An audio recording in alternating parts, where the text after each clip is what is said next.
स्कंद दूसरा अध्याय 10वां। श्री सुखदेव जी का भागवत आरंभ। श्री सुखदेव जी कहने लगे, श्रीमद् भागवत महापुराण में सर्ग, विसर्ग, स्थान, पोषण, उति, मनवंतर, ईशानुकथा, निरोध, मुक्ति और आश्रय ये 10 लक्षण हैं। 10वें आश्रय लक्षण की विशेष शुद्धि के अर्थ महात्मा वेदों के द्वारा और तात्पर्य द्वारा 9 लक्षणों का स्वरूप यहाँ वर्णन करते हैं। सर्ग आदि में प्रत्येक का लक्षण कहते हैं। पंच महाभूत, पंचतंत्र, मात्रा, ज्ञानेन्द्रिय, कर्मेंद्रिय, अहंकार, महतत्व, इन गुणों के परिणाम से जो विराट भगवान से उत्पन्न हुआ उसे सर्ग कहते हैं। ब्रह्मा से स्थावर जंगम सृष्टि हुई उसको विसर्ग कहते हैं। मर्यादाओं के पालन करने को स्थान कहते हैं। श्रेष्ठ धर्म को मनवंतर कहते हैं। कर्म वासना को उति कहते हैं। अवतारों, चरित्रों और आख्यानों से बड़ी कथाओं को ईशानु कथा कहते हैं। जीव आत्मा का भगवान में लय हो जाने को निरोध कहते हैं। रूप को त्याग कर अपने स्वरूप में स्थित होने का नाम मुक्ति है। जिससे जगत की उत्पत्ति संहार होता है उसे परमात्मा कहते हैं। उसी का नाम आश्रय है। जो आध्यात्मिक पुरुष है वह आधि दैविक है और जो इन दोनों विभाग है वह आधि भौतिक है। इन तीनों की परस्पर सापेक्ष सिद्धि है। एक के अभाव में एक को नहीं प्राप्त होते हैं। इनमें जो तीनों को जानता है कि आत्मा अपने आश्रय है उसको आश्रय कहते हैं। अब सृष्टि प्रकार कहते हैं। विराट पुरुष जिस समय अंड को भेदन करके निकला है और अपने निवास स्थान की इच्छा की तब ईश्वर ने जल को रचा। जल में सहस्त्र वर्ष निवास किया, इस कारण नारायण नाम हुआ। भगवान ने योग से उठकर अनेक रूप होने की इच्छा से अपनी माया हिरण्य में बीज के 3 भाग किए। अधिदेव, अध्यात्म, अधिभूत और एक पुरुष वर्य तीनों वेदों को प्राप्त हुआ। पश्चात सूत्र आत्मा नामक मुख्य प्राण उत्पन्न हुआ। जीवों में ईश्वर प्राण रूप चेष्टा करता है। तब इंद्रियां भी चेष्टा करती हैं। सबों के चलाने वाले प्राण से भूख प्यास उत्पन्न हुई। तब मुख उत्पन्न हुआ। मुख से तालु उत्पन्न हुआ। उसमें जीवा उत्पन्न हुई। अनेक रस उत्पन्न हुए। कुछ बोलने की इच्छा हुई तब वाणी इंद्रिय तथा सुंदर शब्द उत्पन्न हुए। जब प्राण वायु भीतर दुख दुखाने लगी तब नासिका उत्पन्न हुई। फिर वायु देवता और सुगंध दाता घ्राण इंद्रिय उत्पन्न हुई। तब नेत्र उत्पन्न हुए और चक्षु इंद्रिय उत्पन्न हुई। जब वेदों के सुनने की इच्छा हुई तो श्रोत इंद्रिय कान उत्पन्न हुए।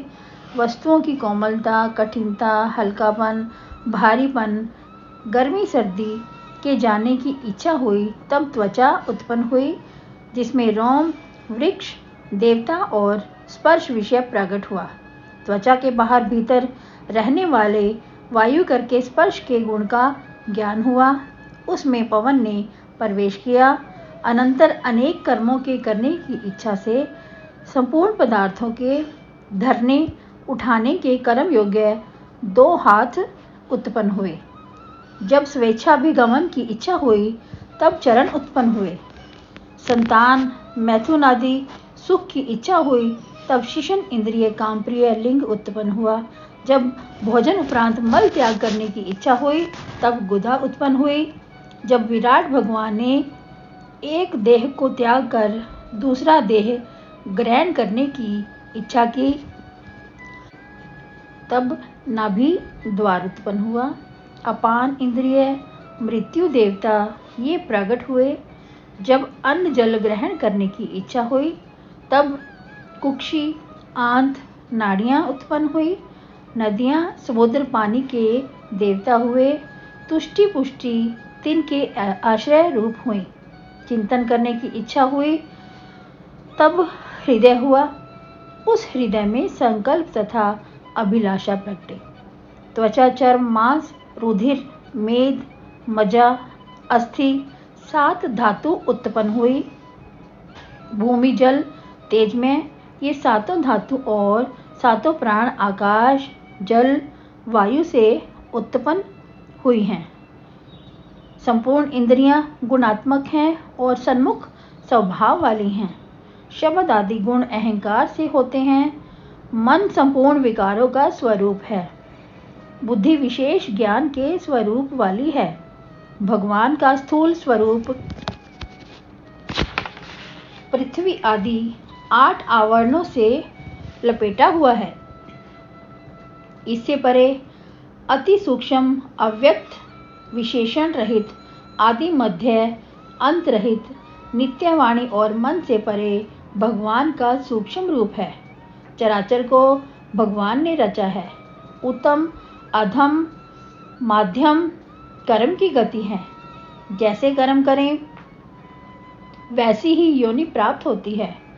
देवता सात्विक योनि है, मनुष्य राजस योनि है, तमोगुण से नरक योनि होती है। सत्वगुण, रजोगुण, तमोगुण, इनमें जब एक गुण के साथ दो मिलते हैं तब 3 प्रकार के भेद को प्राप्त होते हैं। जब एक अन्य दोनों से मिलता है तब पूर्व का स्वभाव बदल जाता है और जिसका जैसा स्वभाव होता है उसकी वैसी ही गति होती है।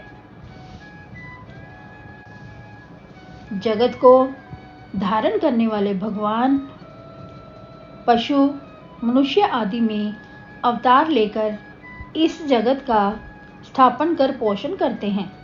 अनंतर काल अग्नि रुद्र रूप धारण करके जगत का संहार करते हैं।